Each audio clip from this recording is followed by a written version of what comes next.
Bismillah, alhamdulillah, wa syukuri nikmatillah, la haula wala quwata illa billahil aliyul azim. Keempat kitab suci akan tetap terjaga kesuciannya. Umat yang mengingkari kitab sucinya sendiri atau kitabnya dibawa nabinya, kalau di istilah umatnya baginda Nabi Muhammad SAW disebut kafir walau hanya satu ayat yang diingkarinya. Keempat kitab suci akan terjaga kesuciannya seperti Tuhan menjaga Ka'bah dari pasukan gajah. Pada zaman itu, zaman jahiliyah, banyak orang kafir, akan tetapi kalau dilihat dari cerita kepasrahan Ka'bah yang mau dihancurkan, tidak ada perlawanan dan diserahkan kepada Yang Maha Kuasa. Semua yang akan terjadi berarti di keluarga baginda Nabi Muhammad SAW ada iman yang mendalam dan percaya dengan kuasanya Tuhan pencipta semua alam semesta beserta semua isinya. Jangan kalian bilang yang tidak sholat berarti orang kafir, karena Nabi yang sebelumnya membawa syariat berbeda dengan Nabi Muhammad SAW. Apa yang sholat seperti umatnya Nabi Muhammad SAW, seperti yang dilakukan agama tetangga dapat disebut orang Islam juga. Baginda Nabi Muhammad SAW hanya menyempurnakan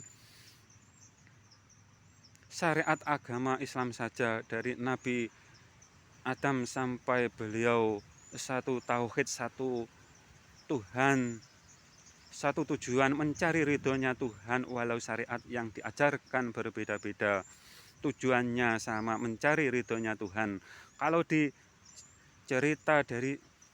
dicermati dari sini, yang disebut Islam itu iman yang sama dengan para nabi dan semua nabi.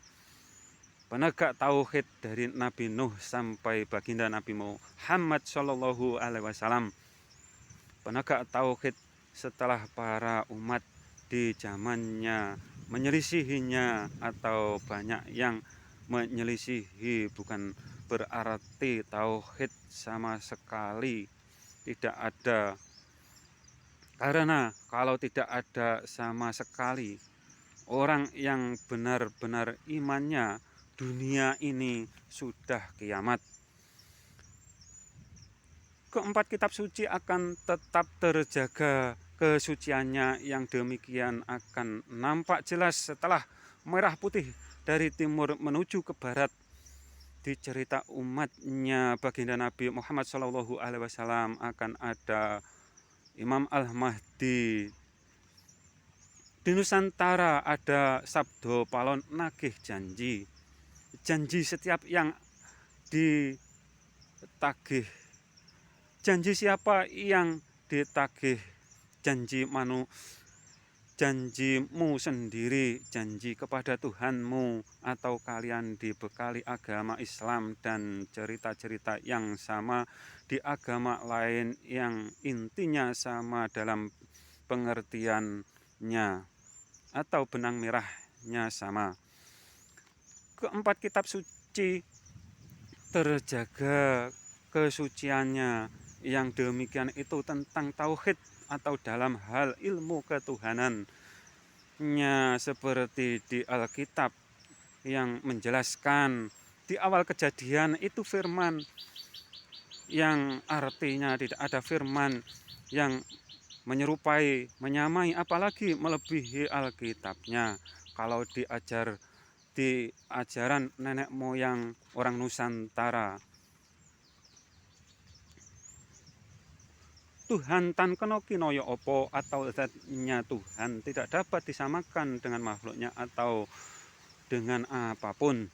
Kalau di kitab suci Al-Quran atau seruan ayat Jangan samakan, jangan sekutukan Tuhan dengan makhluknya. Kalau kalian semua tidak percaya dengan seruan ayat atau ketiganya yang tersebut, maka kalian hanya para pemuja atau penyembah berhala yang tersimpan rapi di hati atau pikiranmu sendiri. Bila suatu agama tidak ada lagi tauhidnya yang sama dengan nabinya, maka berarti keilmuan syariat yang diajarkan nabinya tidak layak lagi diikutinya, atau keilmuan itu terangkat ke langit dan wajib ditinggalkan.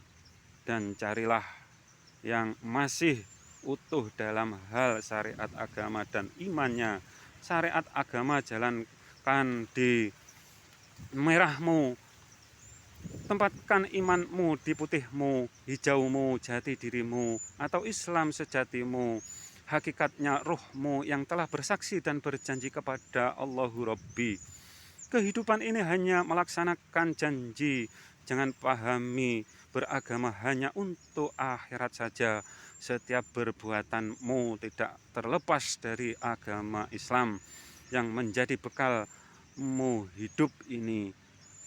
Kalian para pelaku syariat yang diajarkan baginda Nabi Muhammad SAW akan tetapi menyelisihi Islam sejatimu, yang berarti salah imanmu. Imanmu pintu surgamu, salah imanmu